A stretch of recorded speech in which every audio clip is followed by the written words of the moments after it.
Here we are, episode 52, day before Christmas. It's Saturday. We're out in the shed. What I haven't been able to tell you up until today is the fact that we haven't had Darren here for a couple of weeks because he's been off crook, and he's fine and he's getting well, and he'll be back next week to help on the last bit to get us home. So I've actually called in some favours, and I've got Adam and Kylie here from Tailspin that we worked together for a long time on that car, and they've come down today, and then they're going to come back again after Christmas and give me a few days to get some of the little things done. And Kylie's a very good polisher, and Adam's helping me put the doors together. And as you can see, the bonnet's on.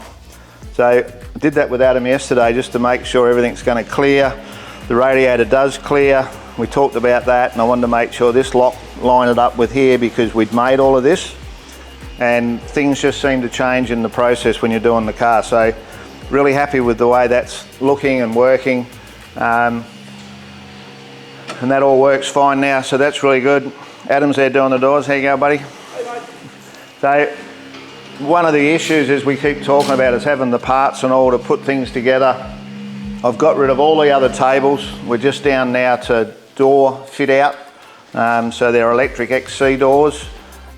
Working off the FG computer, and Kylie's doing some polishing. We'll have a look at that in a second.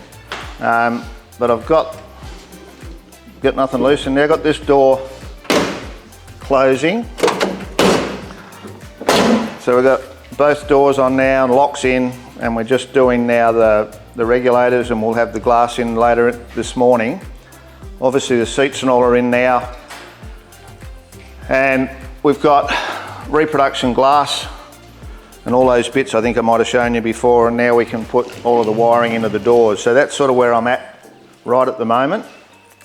I've been polishing the guards and the doors and all up to a stage where I knew Kylie could help me to finish those. And Kylie's over here now just getting rid of some of my 800 scratches. How's it going, mate? It's going well. Going good? Yeah, it's coming out really nice. So Adam and Kylie have had a couple of babies since we did Tailspin. So Heather's on the kids club again today. I'm loving not being on for a few hours back in the shed. It's good. And I worked with Kylie over a couple of years with Tailspin, and I think now she's probably a better polisher than me. She's got a better eye than me, but she's got the patience, and she's just helping me to get those up to where they need to be so we can get that last door on today. That's pretty much everything else. We'll try to get the place cleaned up. So there'll be some footage later in the show. Dave next door has been doing our fiberglass panel for the engine bay. And I'll show you that and you'll see some footage on that. So that's come out of that mould. And we'll now shape that up and I'll put some paint on that. But they've come out really well, so I've got lots of footage on that. That's probably about it for now, just as an opener. And the next show will be the Thursday of Summernats, so we'll be all finished. So we're going to look to fire it either just before or just after New Year.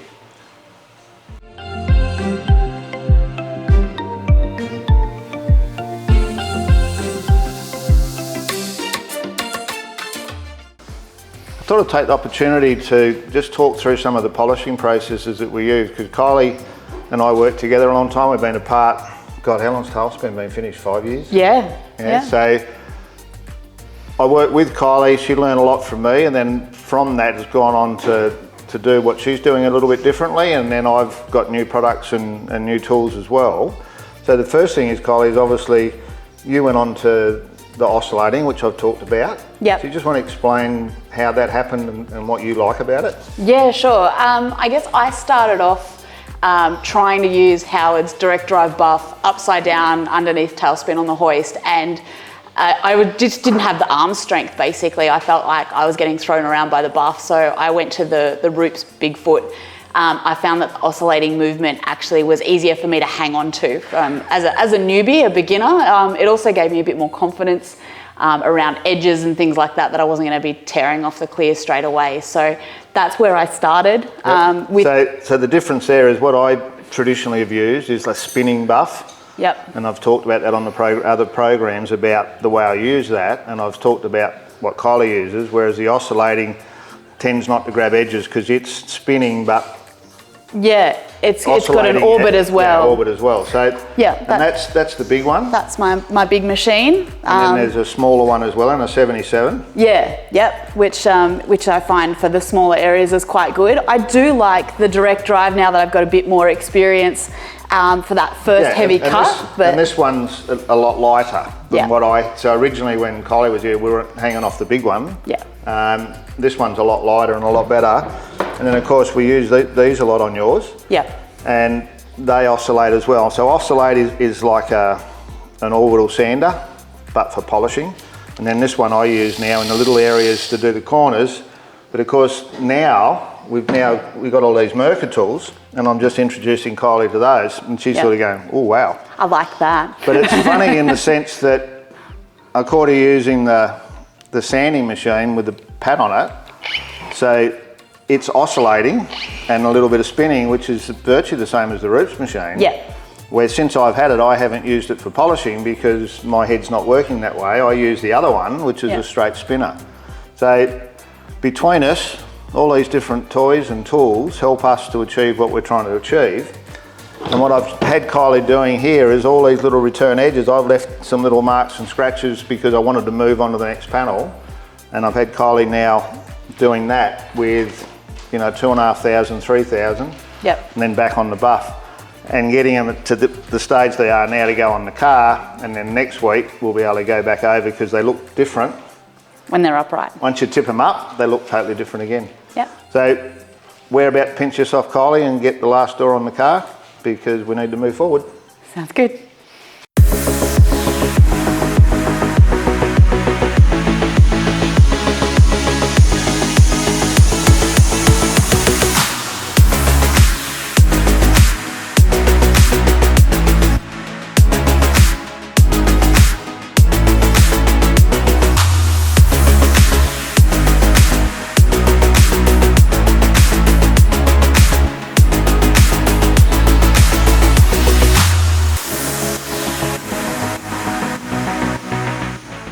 So you talk about complexity of this FG caper. Now Phil has had to do a lot of crazy things that he's never had to do before on these cars, and he's just brought all these bits in. So this one here, that's the map sensor / air temp that's got to go on in the vacuum line. So these two are going to go to the PCV, and this goes to the computer, and there's a little sensor inside there. This one is the aircon, so he's had to machine down the actual fitting off of the FG. This goes on the firewall to miss the rocker cover, which they just missed to get all of this Speedflow air conditioning. It's the first time Phil's used that because it's a whole new product from Speedflow. And then the other one, the cans in his hands, him and Matt Marsh from PSI. From PSI's, which is Pro Street Industries, another local firm that we're using. And then we're looking at also the one that we're just talking about with Dave, because this can here has got to come underneath for the line to come out of that. So they're the sort of crazy things we're doing with a week to go, but you just got to get it done. On Christmas Eve. Yeah, on Christmas Eve. So we just grabbed the camera quickly. So these are the top belts, door belts, I think they call them. So the felts that run along the outside here that the glass runs up and down on. And the clips on these are renowned as being a really pain. And they're hard to get off, and they're just as hard to get on, and a lot of people struggle with them. And I'll just show you the way I do it. Not necessarily the right way, but the way I do it. So Adam's got it all positioned. Where am I starting? Down here? I'll have to sit on the leather. So I'm going to put a blunt screwdriver on the back of that steel clip, if I can see what I'm doing. About there. And with a rubber mallet, and it's a fairly sharp, blunt, and it's gone on. And you'll hear them actually click in, if you're lucky. So you can see this on the back here. If you get in there, Louise, there's a couple of marks where they've put the clip on, and that's where I'm putting the screwdriver. Is that in? Go again. Yep. There. Hear that? This one.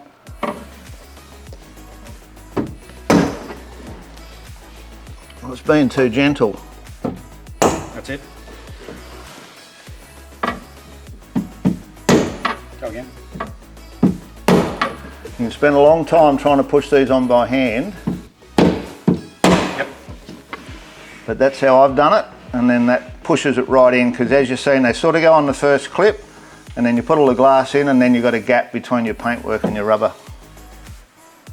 Before we went to do this, Adam was pretty clever and decided to read the workshop manual how it goes in. So the workshop manual clearly says get your belt on, all your runners in, the mechanism all together, and it's electric. So we've got that position so we can now put the glass in, and then we'll put the pins in to hold the glass onto the frame.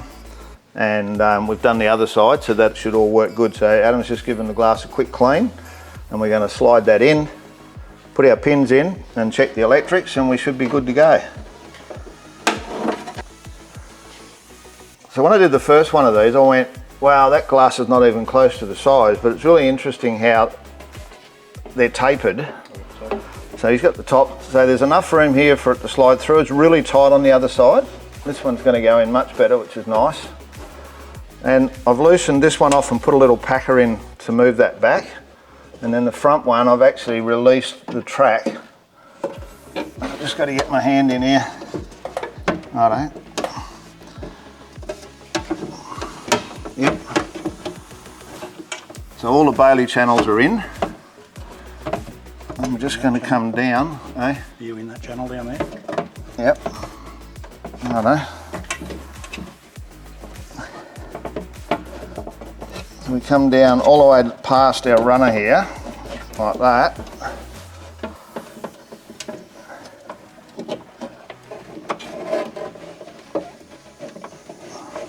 Just let the back come down. Sounding good, isn't it? Not in that channel down there. Righto. Yeah. So just pull that channel out of the way. So I've got a spacer in behind here, just a head of a file. We're in. It's in, so I'm going to take my spacer out now, and then that should slide up, and then you can see down in here, Louise, and it's going to go all the way up by the look of it, which is nice. This point here is what goes onto the glass, so when Adam slides it back down again, if you can, what I've done is I've stuck the little pads onto the glass. Keep coming a bit more, mate. Coming up there now, and now I'm just going to put that on there. Is that channel on the right way? Because it's nearly off the end here, but looks, I'll put it on. So that little plug goes in there.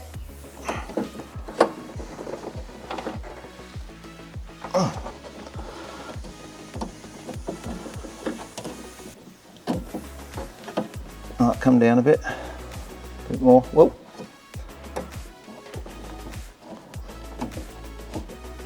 Right, so that clicks, and then this little pin goes in now and spreads the back of that, and that's in place. And I've got my trusty battery here. All right, fingers clear. Just got to move that up so I can get through the hole at the front. Whoop, wrong way.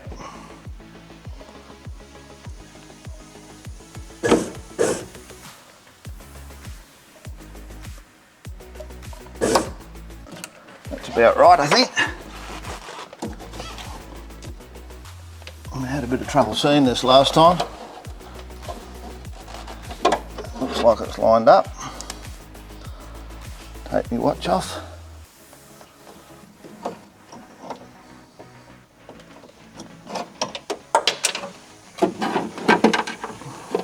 All the way into the corner.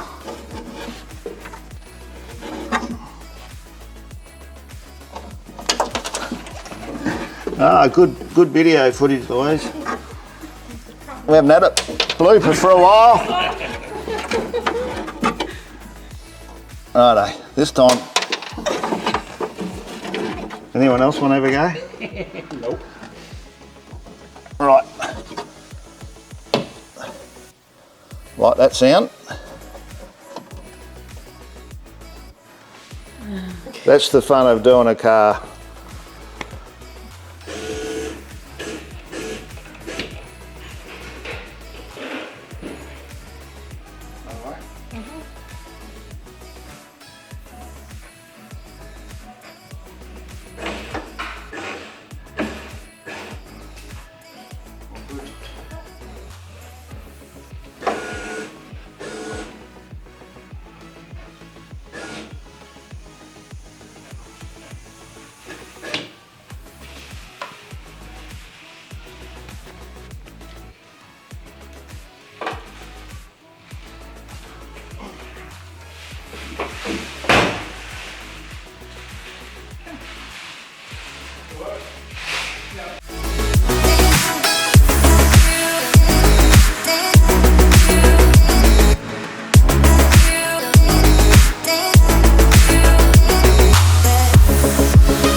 Righto, so I'm back over Dave, so it's the Saturday before Christmas, so you've seen we've had one out, but I just got him to hold one together so I can show you how this, so him and I both have seen this done but not done it.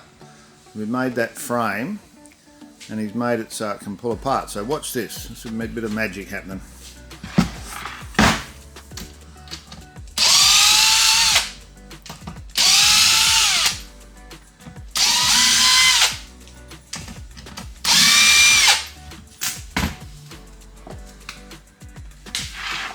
So what did you glue them together with initially, Dave?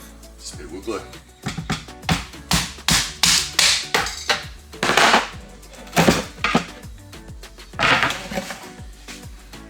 There we go, so a nice smooth finish. Got the broken off screws. So that was, I just put some primer and then some, I think 3 coats of clear on it. But the trick is the wax, so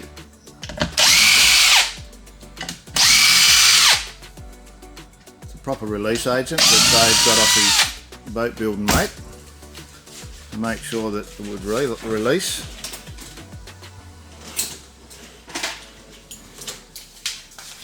Broken off screws aren't helping us here.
There we go, just like magic.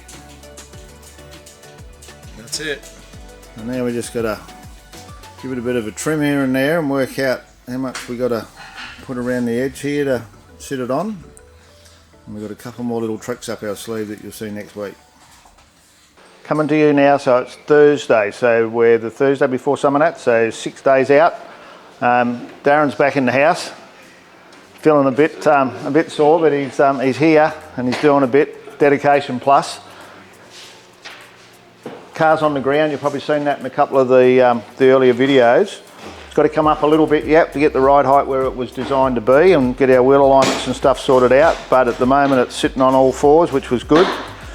One of the issues you have is you've got all these new parts and whether or not the springs are even going to be strong enough to hold it up, especially with a big aluminium thing like that sitting on the front.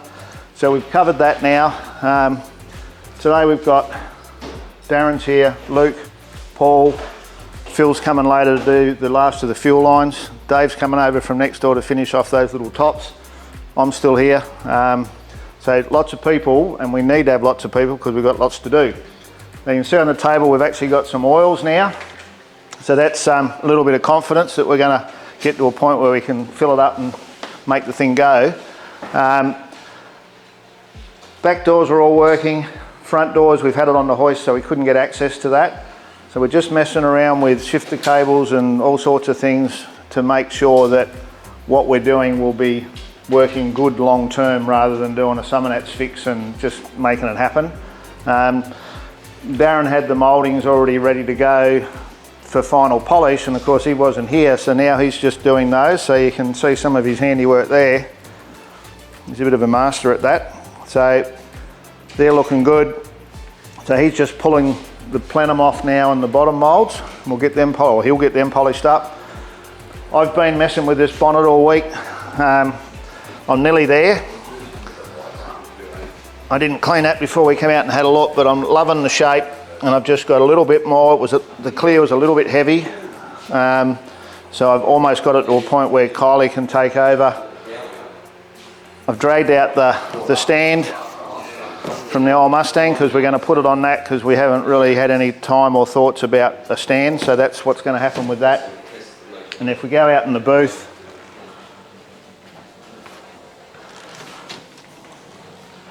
I'm just doing those final bits and pieces. So the radiator, we got the hoses all organised now and sorted. So I've just got that in black CF for primer. That's going to be black on the core, and the tanks will be done in the grey. So I'll get that done this morning. And I'm just, the grill, it had quite a lot of plastic repairs. So I've just put some ground coat on that. I'm going to give that a little scuff and then paint the whole lot wet on wet in black satin, the same as the door handles. That pretty much